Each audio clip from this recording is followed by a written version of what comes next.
We have with us the founder, CEO, and MD, Mr. VSS Mani, and the CFO of the company, Mr. Abhishek Bansal. Without further delay, I would hand over the call to the management. Over to you guys. Textiles earnings call for third quarter of fiscal 21. Operating revenue stood at rupees 169.5 crores for the quarter, which declined 28% year-on-year and grew marginally 1.2% QOQ.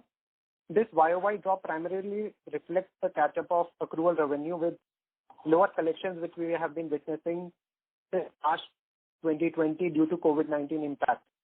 However, with lockdown easing, monetization has been on an improving trajectory, and 3Q FY21 collections had a relatively lesser decline at 13.6% year-on-year.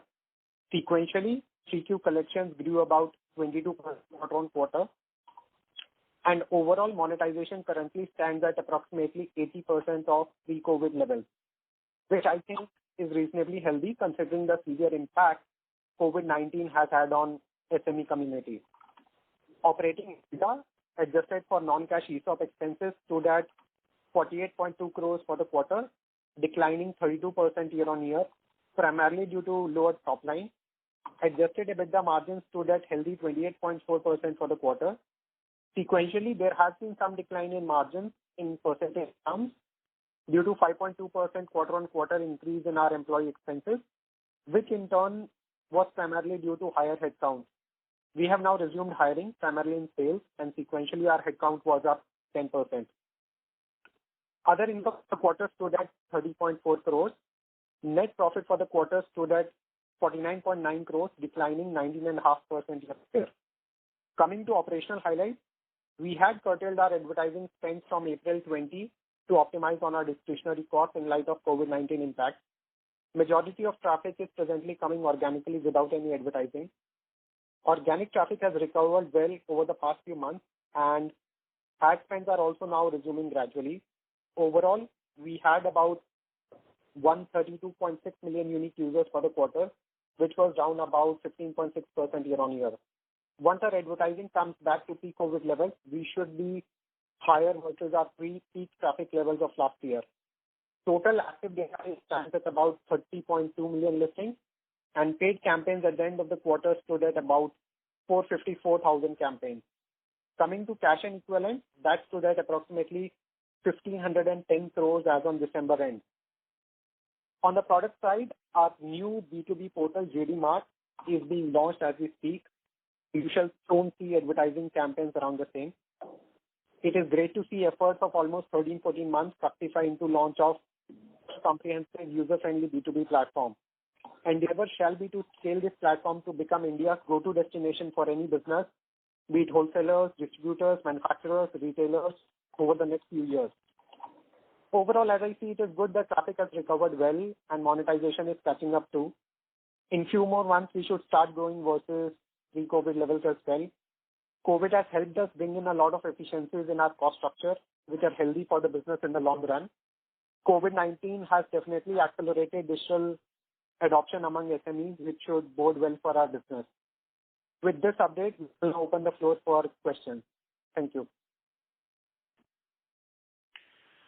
Thank you very much. We will now begin with the question and answer session. Anyone who wishes to ask a question may press star and 1 on their touchtone telephone. If you wish to remove yourself from the question queue, you may press star and 2. Participants are requested to use handsets while asking a question. Ladies and gentlemen, we will wait for a moment while the question queue assembles. To ask questions, please press star and 1. The first question is from the line of Rishit Parikh from Nomura. Please go ahead. Hi, thank you. Just a couple of questions from my side. Given that JD Mart is now live or expected to be live soon, right? Could you provide a little bit more color on the pricing across markets and categories? And also, if you could just provide what services will be built in as a part of the recent product and what are the plans from a next 1 to 2 year perspective on the product or the services piece. And just lastly on that piece, any update on the recent dispute with IndiaMart? Okay. So firstly on JD Mart, so as you mentioned, on the services part, firstly I'll take that. So JD Mart will be a platform where all retailers, distributors or any kind of B2B supplier can list their products. People would be able to search for these particular products, get comprehensive information. As businesses are concerned, they will even be able to avail additional services such as logistics, right from hyper local to national to even international. Apart from that, we are also tying up for additional services such as working capital related funding or insurance related requirements. So essentially the idea would be that this particular platform will enable any B2B seller to become online to avail any services that they require to run their particular business efficiently. As far as pricing is concerned, so there will be multiple packages on offer for our customers. These particular packages will vary depending on the type of category, will vary depending on the type of geography. The core essence shall be that if you take up a subscription on JD Mart, there are certain items that you will get. For example, a comprehensive digital catalog for your business, JD verified or a JD trusted stamp for your business, depending on whether you qualify. Then, apart from that, obviously, you will get a certain assured number of inquiries for the amount that you pay. And in order to give comfort to SMEs, we are planning that whatever amount that SMEs will pay, that will be deducted only against the inquiries that we shall be delivering to them. So in tier 1 cities, packages could start anywhere from say around 25,000 rupees. And as you go higher, the unit price for each inquiry that you receive will be lower. And similarly, pricing would vary across categories, across geographies. Coming to your second question on update on the recent legal dispute. See, as far as legal dispute is concerned, let us first briefly understand what the plaintiff's fears are. So they have taken an ex parte order where court has mentioned that there should not be any proprietary content of a third party on JD Mart. JD Mart should not have same look and feel as that of plaintiffs, platforms, etc. And we are very clear from day one that we do not intend to infringe on anyone's copyright.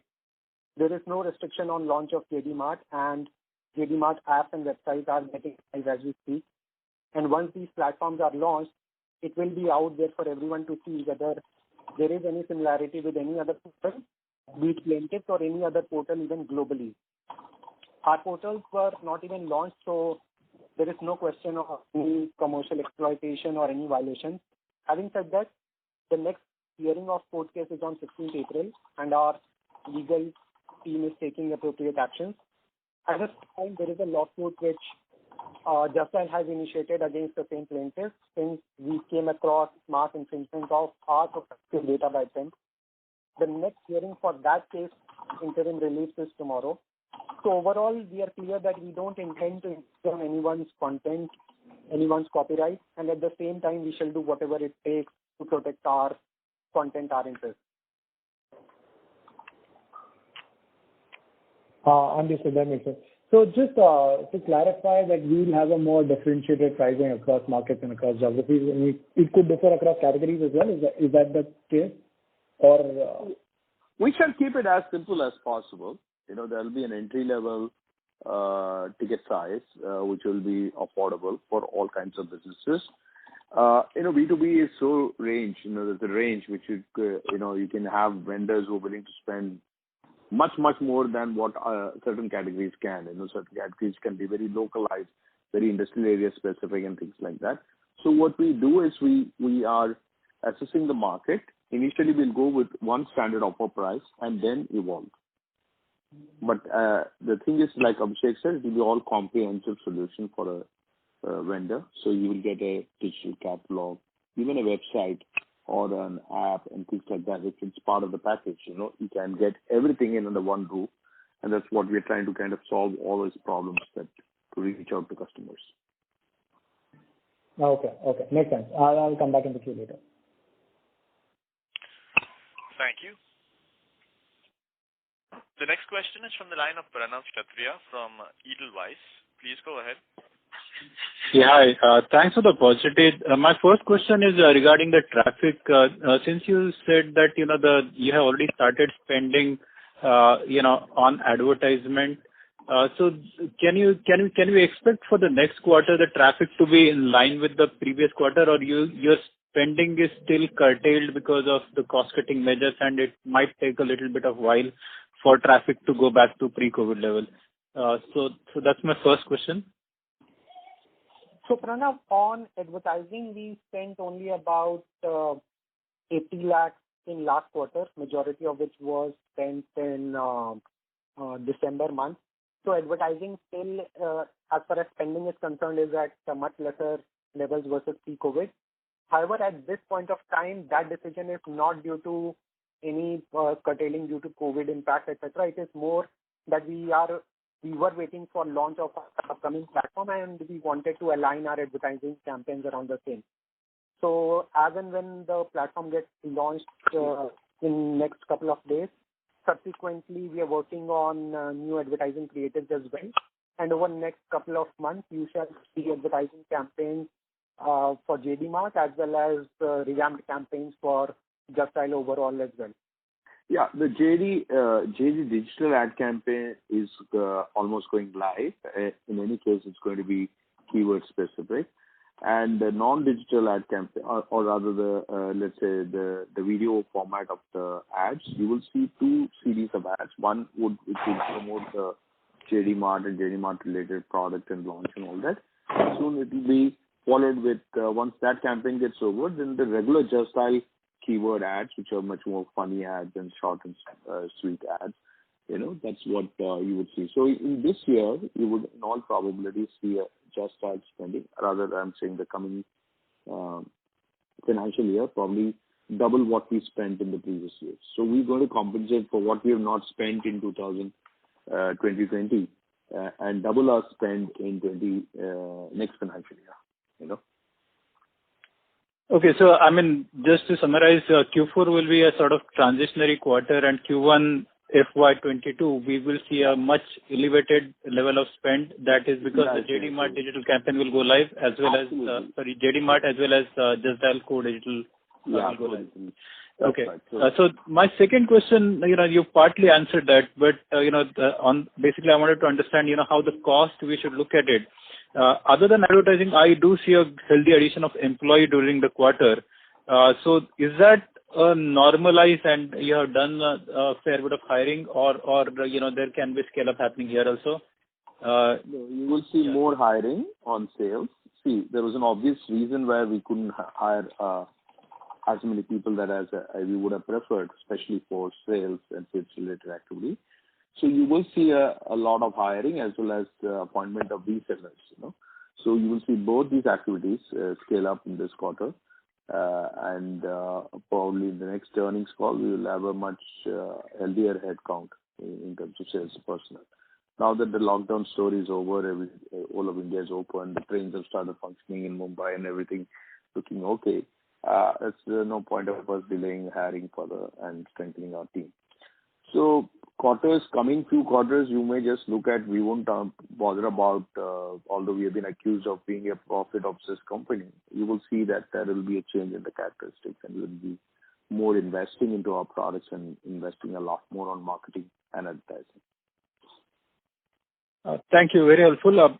Just one last question on, more of a housekeeping question. We have seen, a very healthy other income, during the year, and that was largely because I think interest rate coming down, and that also benefited on the tax rate also for the year. How should we see this getting into FY22?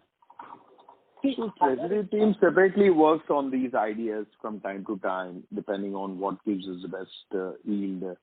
So if there has to be a need for intelligently switch from one scheme to the other, in terms of, we only invest on debt funds, by the way.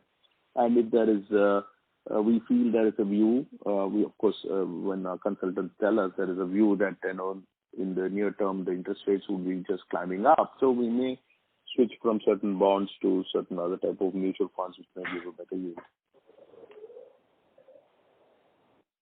Debt funds. Yeah.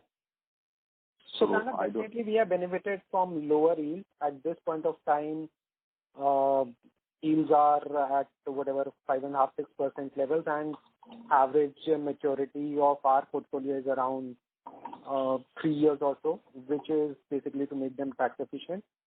For tax rates, it is pretty straightforward. The core business income attracts almost full tax rate, though there are certain small deductions that exist. So around 24% is what we pay there, and other income attracts about 12-13% blended tax rate.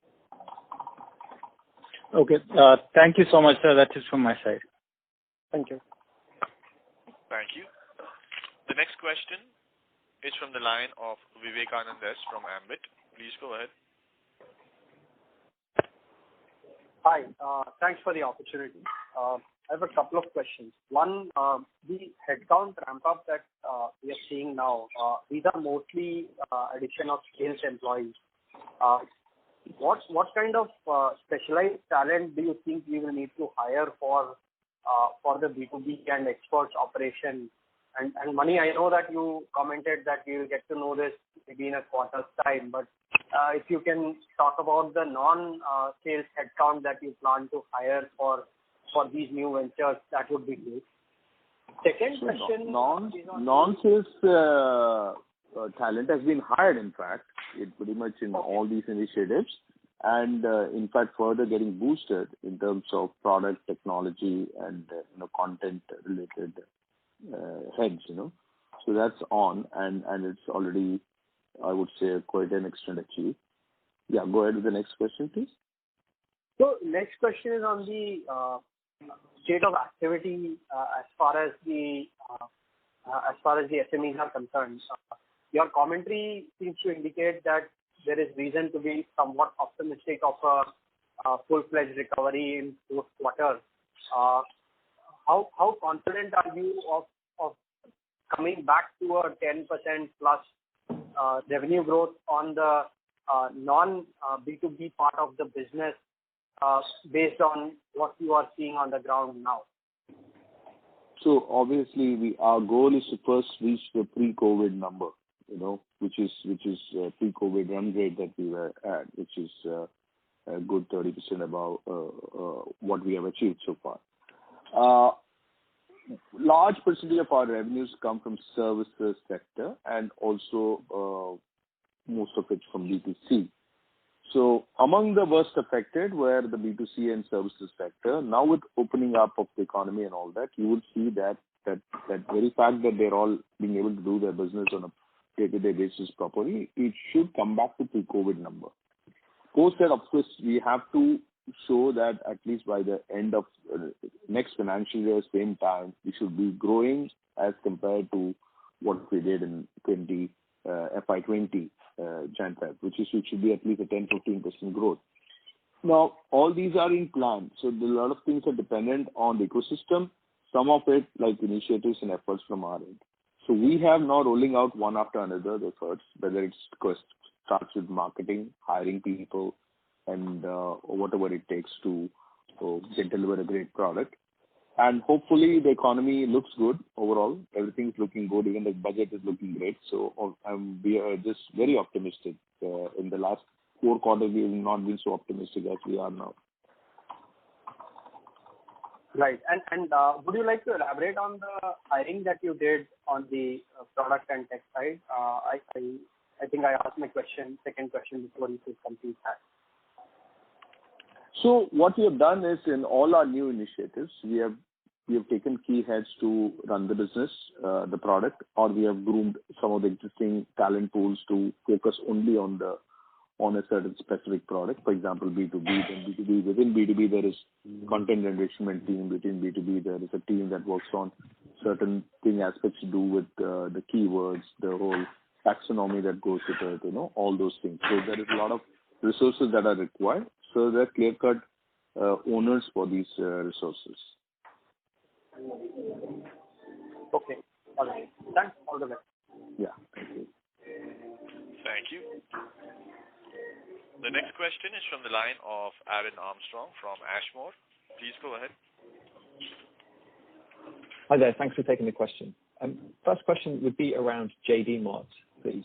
Would you be able to give any update in terms of adoption rates, perhaps the level of existing Just Dial customers that have onboarded with JD Mart and have their product catalog set up? Any kind of numbers you can give us a feel for, please?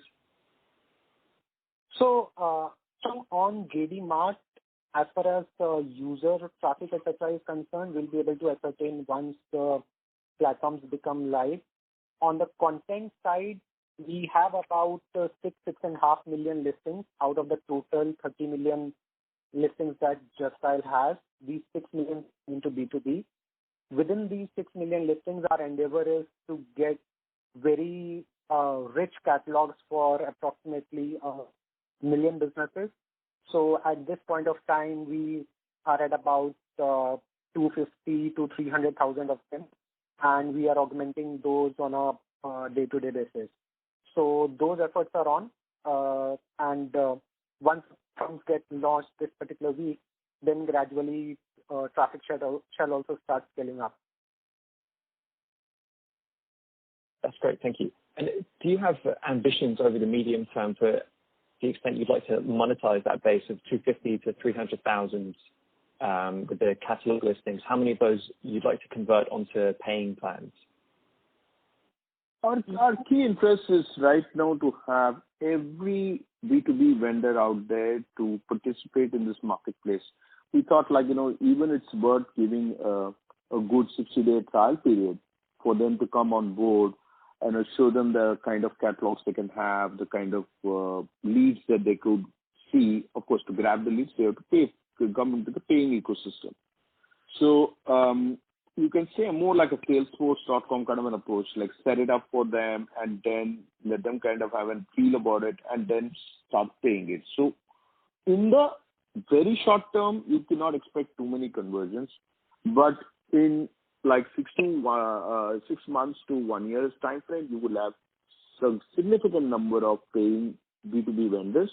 And whatever B2B vendors are paying competition today, about 80% of them do not pay us a single penny today, as of today.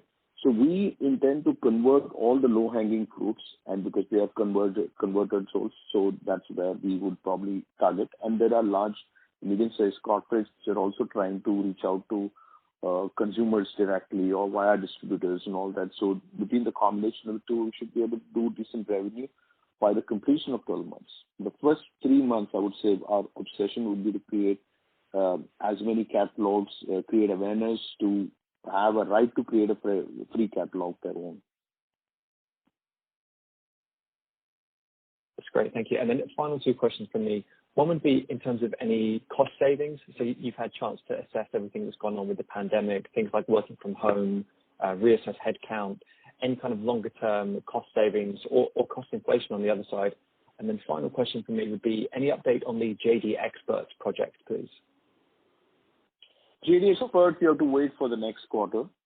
We didn't want to really launch a couple of products at the same time, but that's on cards. The work is in progress. Regarding the pandemic, of course, we learned a lot that there's a lot of stuff which could be done working from home, working from anywhere. That gives us access to a certain different quality of resource, actually, which is quite unused in homes and so middle-class homes in India. So we are quite excited that once this opening up happens, that we are looking at those talents and we don't want them to ever come to work. So we want them to work from wherever they are and deliver, and there could be a nice combination of fixed and variable model. So this is actually a big discovery thanks to this work from home culture. As far as overheads and other things are concerned, Abhishek should be able to tell you better. Generally rental overheads and those kind of stuff we spend hardly 5-6%, I guess. Abhishek, you should be able to tell me. Yes. So as far as our other expenses, excluding advertising, are concerned, they are almost down about 15% versus pre-COVID levels.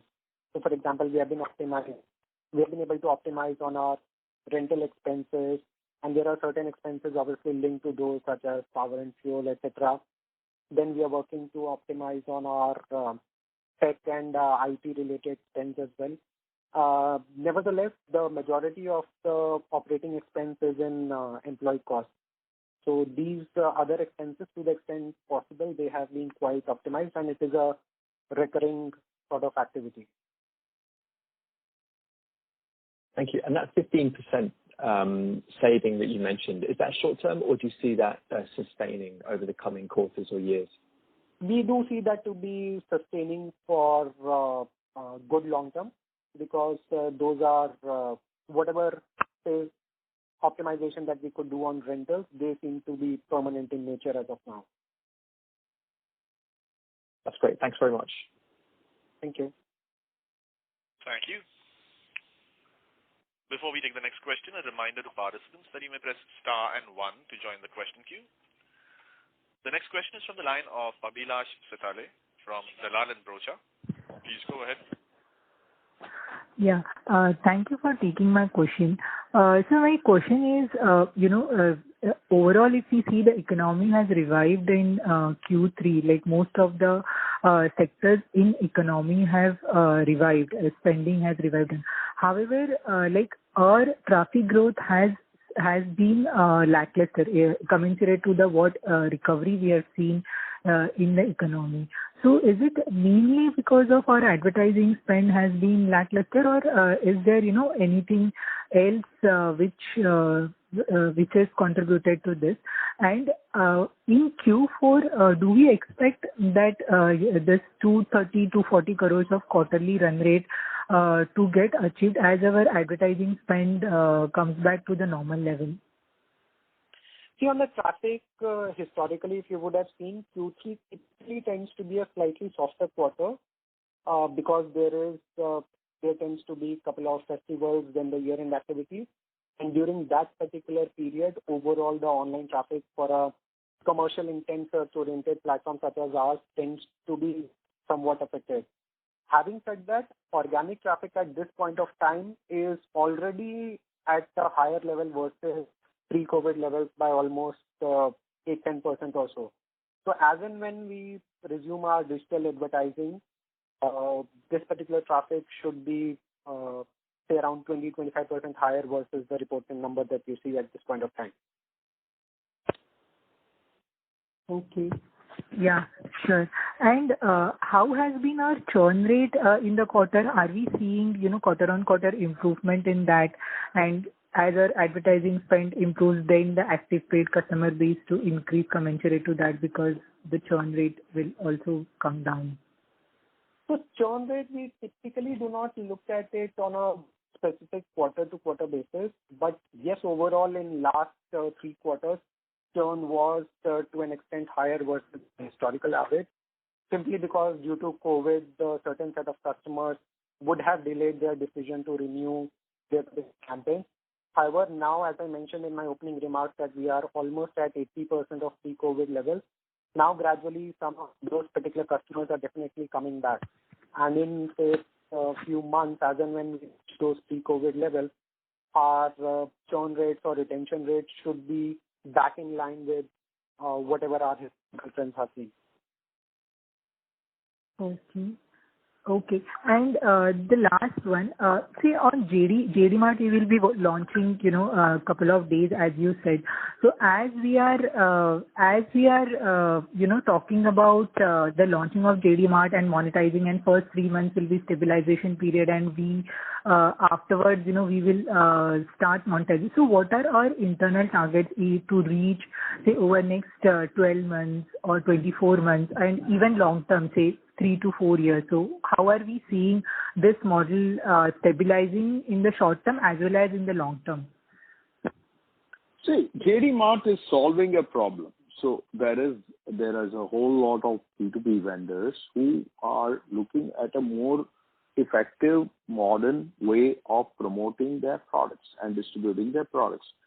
And JD Mart is solving that problem, which also going to the next level of not only creating digital catalog and putting their products in the marketplace, but also helping them with a state-of-art website, even if required an app, and then the complete digital solution. It's like a complete core digital solution that we are giving it to them. So you would see that as the product progresses and we are able to cater to a particular need of businesses, adoption rate should be much higher, and there should be decent commercial gain for us, in terms of revenue. Currently, we make just about 200 crores revenue from B2B section. I mean, I'm talking about the pre-COVID level.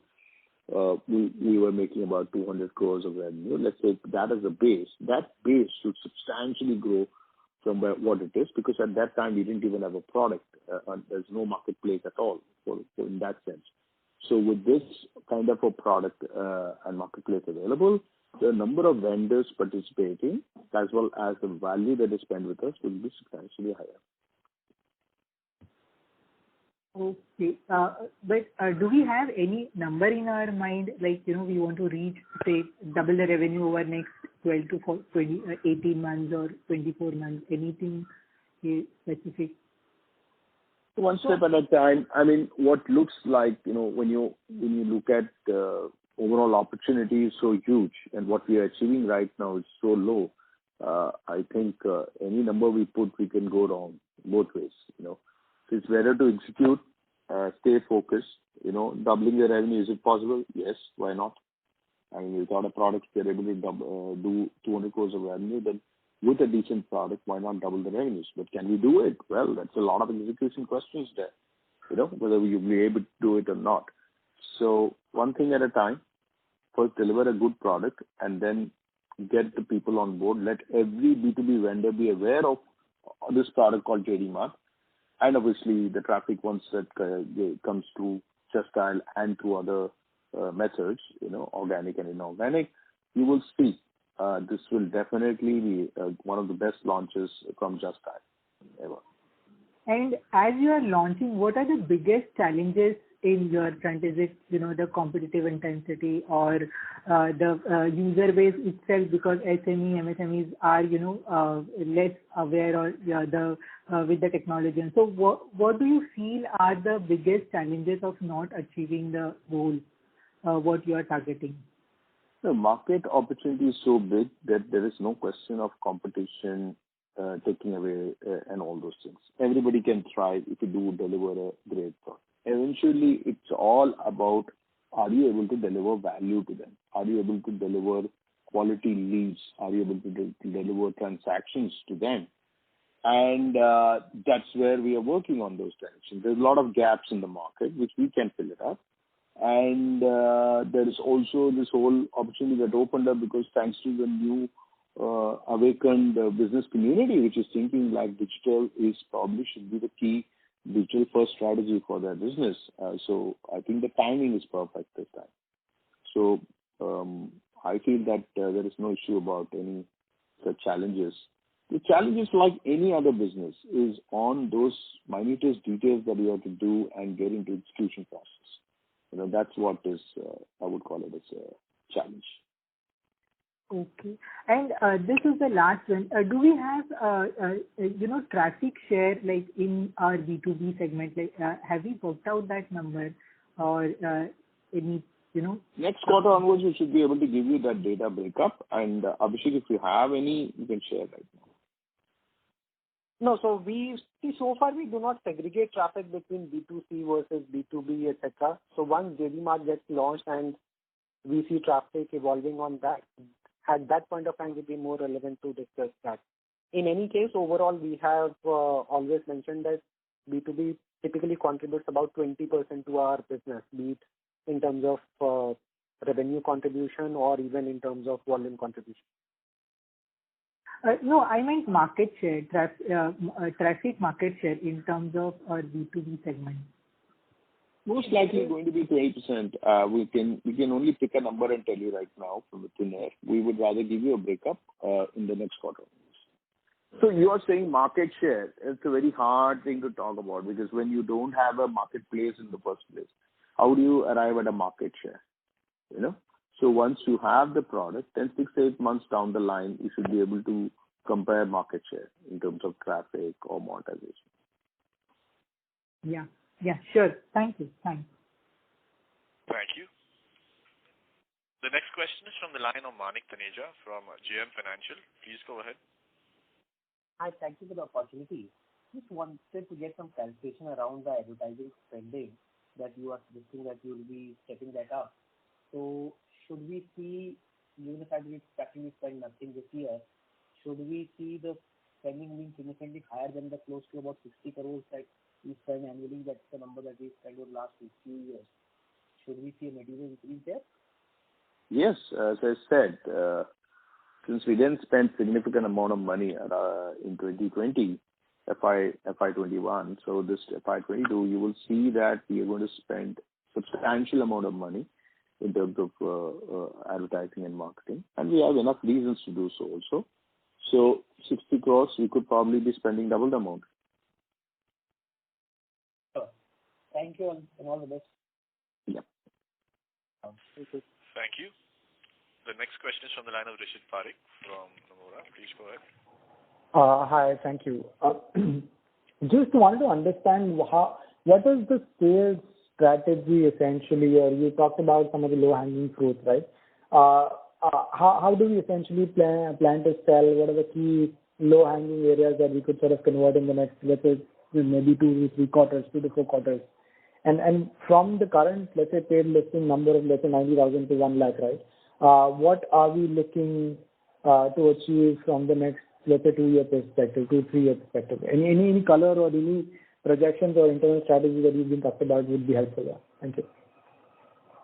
See, on the targeted customers, obviously, when we say low-hanging fruit, it means ones that are converted, ones which are already doing some effort on digital media are the first ones to reach out to and create a comprehensive digital catalog for them. Secondly, since we have been in this business for 25 years, we exactly know which are the popular businesses in the very same P2B space, in each category.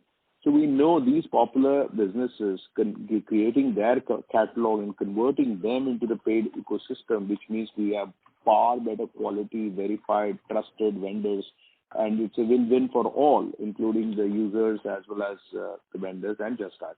So that's going to be our target area. So hypothetically, let's say there are 10 million businesses to go after. Maybe the first 200,000 could be our super important, businesses to reach out to. And next we go to the next level, 200,000. So that's how we're going to follow. It's not just about reaching out to these businesses. It's about capturing every minutest detail about the products, in every possible way, in as rich content as possible. Photos, videos, minimum order quantities, price, the works. So there's so much to do in this. No. So essentially the question was, so while you've already created a large catalog, right? Yeah. So that the catalog is available. Now the question essentially is how we convert them to sales. So what will be the key selling point that, let's say, when a Just Dial sales? No, like Abhishek said, like there is whatever investments they do, those money is kind of with some kind of an assured kind of leads, and they get. So that itself is good enough because Just Dial has been around for 25 years or more, and then we give a new product. Anywhere they could hesitate is about investing that kind of money. But when you're assured that you will be value, till that value is delivered, your campaign doesn't go for expiry, So those are good enough hooks to get these people to come into the paid ecosystem. Most importantly, they are already willing to spend that kind of money because that's the bare minimum they do to grow their business. They have a budget. So we just have to make sense to them. Hey, this is like a very safe investment, and there is a bang for the buck here, and probably much better than the other mediums that you have. Okay. Fair enough.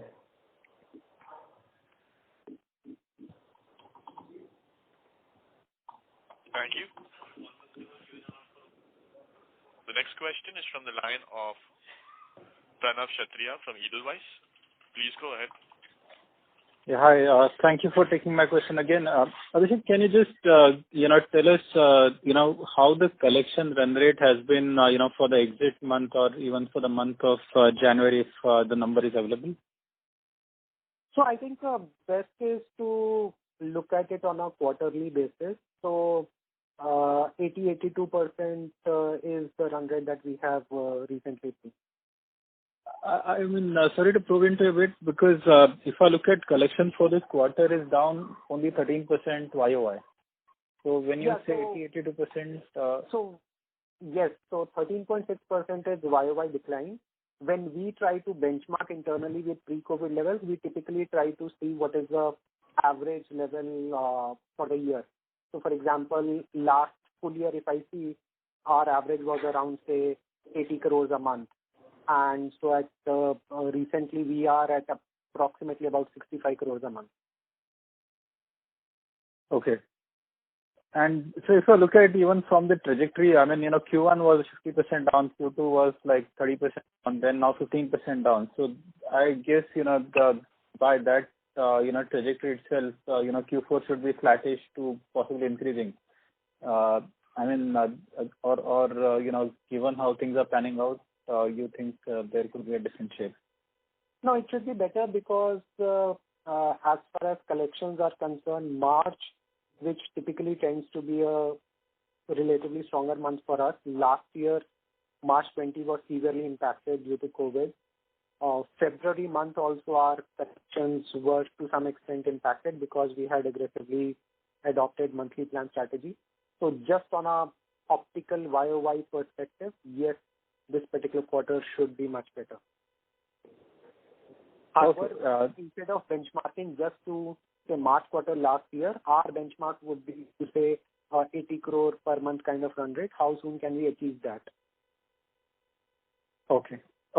Thank you so much. Thank you. The next question is from the line of Lavanya Totala from UBS. Please go ahead.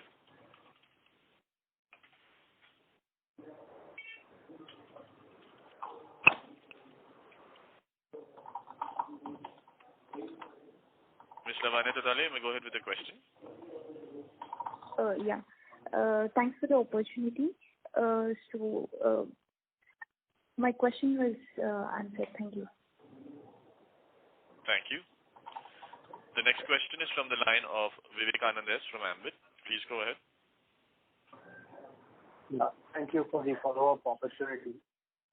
Can you please talk about the traffic mix, tier 1 versus tier 2? And would it be possible for you to update us on the listings, paid listings mix and also the revenue mix?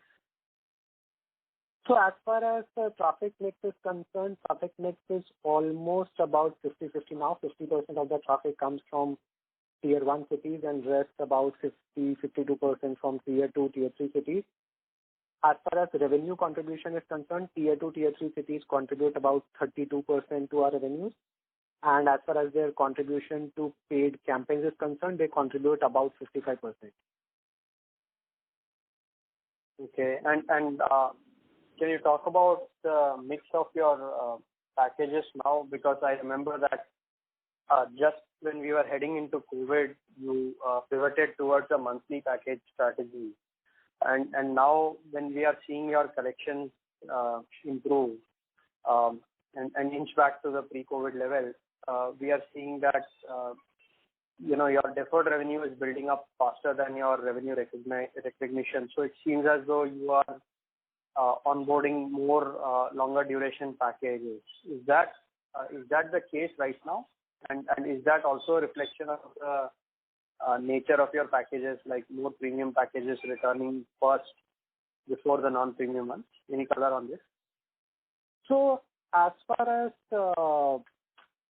monthly subscription versus upfront payment plans are concerned, post-COVID struck, definitely our teams have focused more on upfront payment plans because in order to do documentation for monthly payment plans, the accessibility was not that great. Though there is a digital option as well to sign up monthly plan contracts, however, with SPs at times that does not work that efficiently with all of them. Having said that, historically we have been at about 30% monthly plan campaigns, and during our best years, we used to have it at a much higher rate, even over 50%. Last 3 quarters, we have been almost at about 25% range or so. But recently, we are already, for the January month, we were at about 35, 36%, and we are taking that monthly plan contribution up. The reason of taking that up is simply that if we can increase affordability for SMEs, there tends to be higher participation by SMEs in this particular paid campaign. Right. And Abhishek, can you comment a bit on the premium versus non-premium packages? Where did you see the paid campaigns come back? Or was it the case that in the premium packages, you practically didn't see much churn? No, so premium packages typically tend to be higher ticket size packages. So to some extent, they get affected because the outflow from that SME is on a higher side. So the impact was on both buckets, and now recovery also is in both buckets. Going forward, we are encouraging more of non-premium packages itself. So the idea is get as many people in non-premium packages as possible, and whoever have high affordability, pitch them premium packages, which anyway offer disproportionate value from it. Right. And when do you see your campaign count going back to the pre-COVID 540K per quarter kind of levels? So overall, if you see that for these 9 months, our revenues are down about 30% year on year, which essentially coincides with collection trends for last 3 to 4 quarters or 10, 11 months. Now, this 30% drop, broadly, half of the drop has come due to campaign drop and half due to realization. Both the parameters are approximately down 15% year on year. And the realization that you see today is not really the realization at which I am taking up new customers today. It is simply the realization that you are calculating via accrued revenue. So the realization in my newer collections that I'm doing is already much better. So as and when our collections go back to pre-COVID levels, both campaigns should also sequentially improve, and you will see realizations coming back as well. Right. So you're saying that as your monthly plan contribution moves up even further, your ability to price the campaigns, reflective of the economic value improves. Is that a proper assessment? Because I'm sure during the peak of the COVID period, you would have done quite a few campaigns at very lucrative rates to draw the SMEs, right? Right. So whenever you are selling on a monthly plan basis, it is easier to have a better monthly realization. So you might be selling it on an upfront basis at, say, 2,000 rupees. But when you sell monthly, you can easily convince a customer to pay 2,000 rupees a month. So to that extent, the higher contribution of monthly contract does help with average realizations as well. During the COVID time, there was generally a weak response from the vendor community. So they were lured into spending small ticket items. Usually we try to sell a robust package, which was slightly discouraged. Both from the salesperson also didn't have the confidence and courage to really push it because there's so much of uncertainty. At the same time, the vendors are willing to probably put some money instead of not putting any money. But in normal scenario, they would have spent probably 50-60% more than what they spent with us, or even much more than that. So as things come back to normal, I think the ticket size should also improve.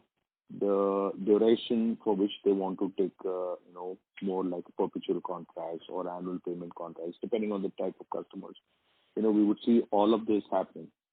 So as you can see, 30% drop in revenue has come from both somewhere in the new sign-ups, ticket size have gone down. Some of those old renewals were not renewed on time because of the condition. Now we're seeing some kind of a revival there. Right.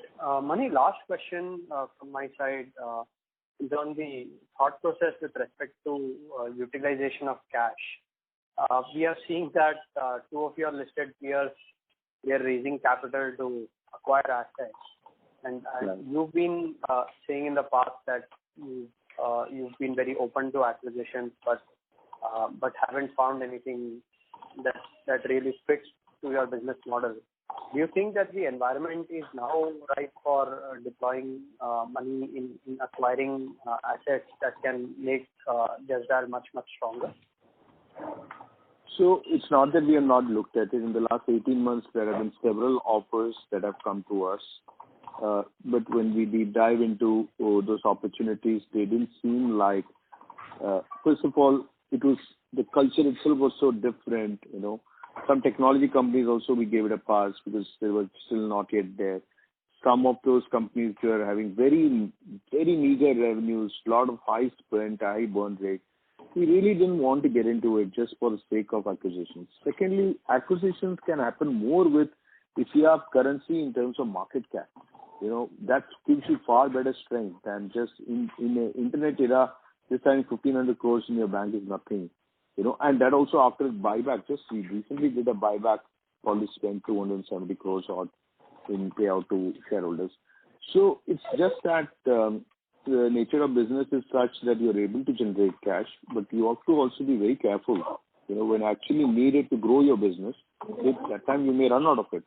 So we are right now going to spend a lot more than ever before, like I said, both on product and advertising, which will be atypical Just Dial, historically speaking, what we have done, and now you see a new avatar of ours. And so let's see how it goes. So once we get stronger currency in terms of market cap and other stuff, we can look at some slightly far more aggressive moves, a part cash, part stock kind of acquisitions. So there too, we are kind of looking at companies that have either superior technology or revenue, which could help us, or revenue, market share, stuff like that. It is very, very, very few. Right. Thank you, Mani. That was a great detailed explanation. Thank you. The next question is from the line of Manish Parekh, who's an individual investor. Please go ahead. My question is answered. It was mostly on utilization of cash. Thank you. Thank you. We'll move to the next question.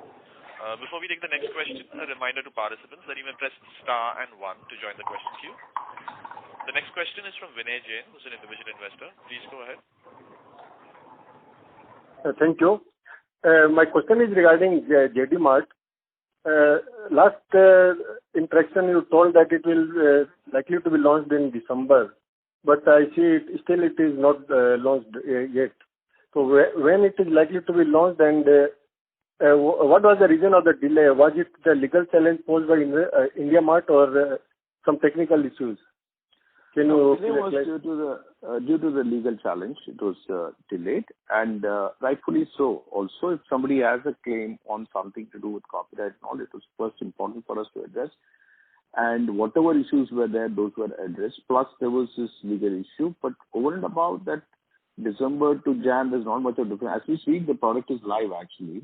JDMart.com is live, and tonight you will see the apps, both Android and iOS version, going live. But let me pre-warn you, this is a pre-beta version, so don't judge us by this. But definitely the team has done a pretty decent job. And in terms of content comprehensiveness and other stuff, you will get there.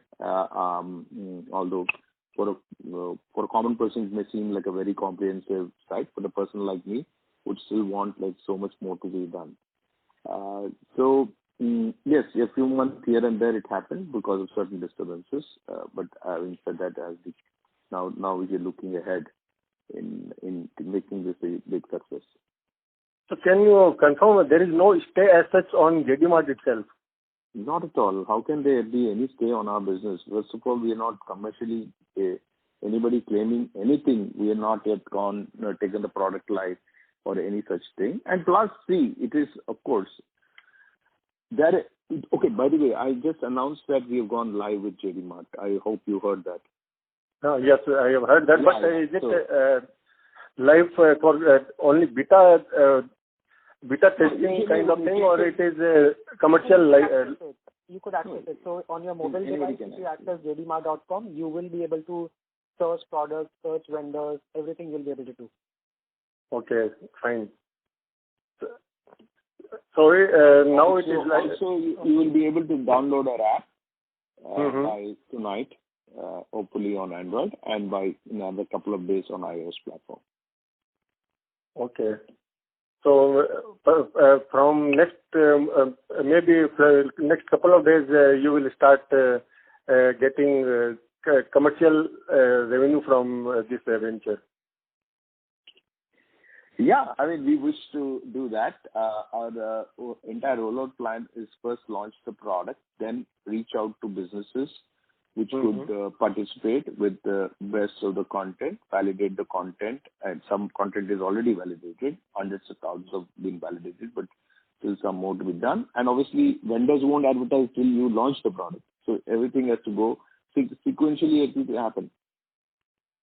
So when we can see your this you last time you said that you have budgeted 80 to 100 crore for advertisement for JD Mart. Yes. So when we can see your advertisement live on? You will see it soon, probably within a month. Within few weeks, you will start seeing it. Thank you very much. We'll take that as the last question. I would now like to hand the conference back to the management team for closing comments. So thank you everyone for joining us. In case you have any further queries, please do reach out. We would do our best to address. That's it from our side. Thank you all. Thank you. Thank you very much. On behalf of Nomura.